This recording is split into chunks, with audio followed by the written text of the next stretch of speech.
the beginning, before the world we know. Before the great flood reshaped the earth, the heavens watched over a young and innocent humanity. It was a time of purity, when the world was a clean slate, untouched by the complexities and corruptions that would later come. In this pristine era, God, in his infinite wisdom, decided that these fledgling creations needed guidance. They needed protectors to watch over them, to ensure their path remained true. And so, God called upon a select group from the angelic host. 200 of them, radiant and powerful, were chosen for a sacred mission. They were known as the Watchers, the Sons of Heaven, tasked with a duty of immense importance. God's command to them was clear and absolute. He said, "Go now, my Watchers, and guard the world I have made. Descend to the edge of the mortal realm and keep watch. Let no corruption rise from the dust to spoil my creation. Guide them in silence, and behold their growth. But you must not touch. You ought to be their silent guardians, nothing more." The Watchers understood. They knew the weight of this command, the fine line they had to walk between observation and interference. Their hearts were filled with a sense of purpose and divine obedience. They prepared for their descent, ready to fulfill their holy duty without question. Then, the celestial firmament parted, and a cascade of light poured through as the Watchers began their journey down through the clouds, moving from the ethereal plane toward the waiting earth below. At their forefront was Semjaza, their leader, an angel of quiet authority and immense presence. His gaze was steady, his resolve unwavering. He was the embodiment of their mission's gravity. Walking beside him was Azazel. Unlike Semjaza's calm resolve, Azazel's mind was a whirlwind of curiosity. Even in the perfect order of heaven, he had always been restless, his gaze penetrating, always questioning, always eager to understand the deeper mechanics of creation, to peel back the layers of reality and see what lay beneath the surface. His spirit was one of inquiry, a trait that would soon be tested. Their descent concluded not on the earth itself, but upon the towering peak of Mount Hermon. This majestic mountain, piercing the sky, was where the heavens and the earth seemed to meet. The stars felt close enough to touch, scattered like diamonds on black velvet. This was the designated vantage point, the closest they were permitted to come to the world of mortals. From this height, they could observe all of humanity, see every village and every soul, yet remain distant, separate, as their divine duty required. They were in the world, but not of Italiano. From this high perch, the Watchers began their vigil.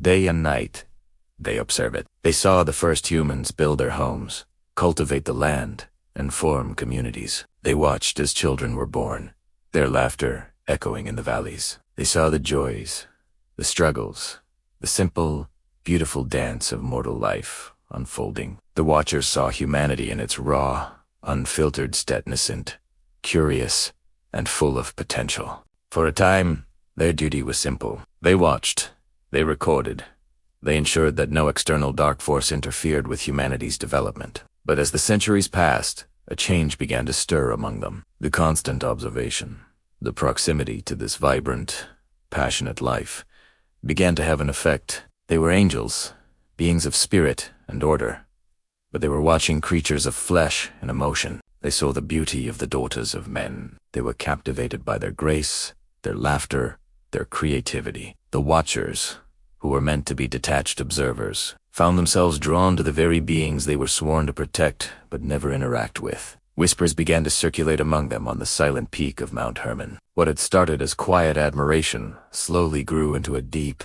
consuming fascination, and then a dangerous longing. The command from God, "Behold, but do not touch," echoed in their minds, but its power began to wane against the rising tide of their newfound desires. The line between guardian and observer started to blur. They saw Lau, they saw family, they saw connections that they, as celestial beings, had never known. A seed of envy was planted in their hearts. Semjaza, their leader, noticed the shift. He saw the distracted glances, heard the hushed conversations. The unity of that purpose was fracturing. He felt the weight of their collective duty and sensed the approaching danger. He knew that a single misstep, a single angel succumbing to temptation, could doom them all. The purity of their mission was at stake. Gathering them on the highest point of the mountain, with the world spread out beneath them like a map.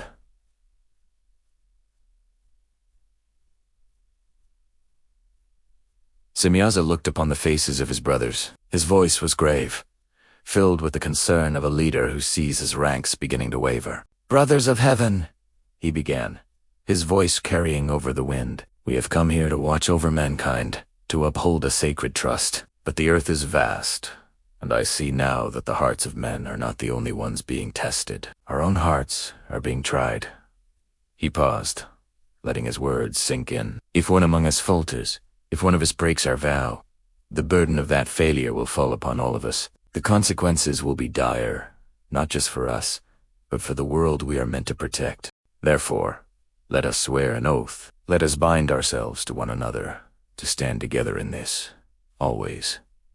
It was then that Azazel, his eyes shining with a strange, intense light, stepped forward. His curiosity had now mingled with a defiant ambition. He saw Semjaza's call for unity not just as a way to maintain order, but as an opportunity. "An oath is wise, Semjaza," he said, his voice ringing with confidence. "But let it be an oath of consequence. Let us swear that whatever we do it together. If we are to fall from this path, we fall as one. Let it be sealed among us that no single angel bears the blame, but that we share the fate, whatever it may be." A murmur went through the assembled watchers. Azazel's words were both a promise and a dare. He was twisting the oath from one of mutual support into one of mutual accountability for transgression. He was paving the way for a collective choice, a shared rebellion. Inspired by his bold declaration, the other watchers raised their hands toward the starry sky. Their voices, once harmonious in praise of God, now joined in a different kind of chorus, a pact of conspiracy. They chanted as one, their words echoing across the lonely mountain peak. "We are bound together. We will not forsake one another in this. What one does, we all do." And so, on the summit of Mount Hermon, under the silent gaze of the stars, the great oath was sworn. It was a pact that twisted their sacred duty into a shared conspiracy. The Watchers, once the guardians of humanity, were now bound by a promise that would lead them down a path of no return, a path that would forever alter the destiny of heaven and earth. The first step towards their fall was taken, not by one, but by all, together. The great transgression was about to begin. Thank you for watching. If you're fascinated by these ancient stories and want to uncover more forbidden lore, make sure to hit that like button and subscribe to our channel. And forget to ring the bell so you will miss our next deep dive into the mysteries of the past. See you in the next video.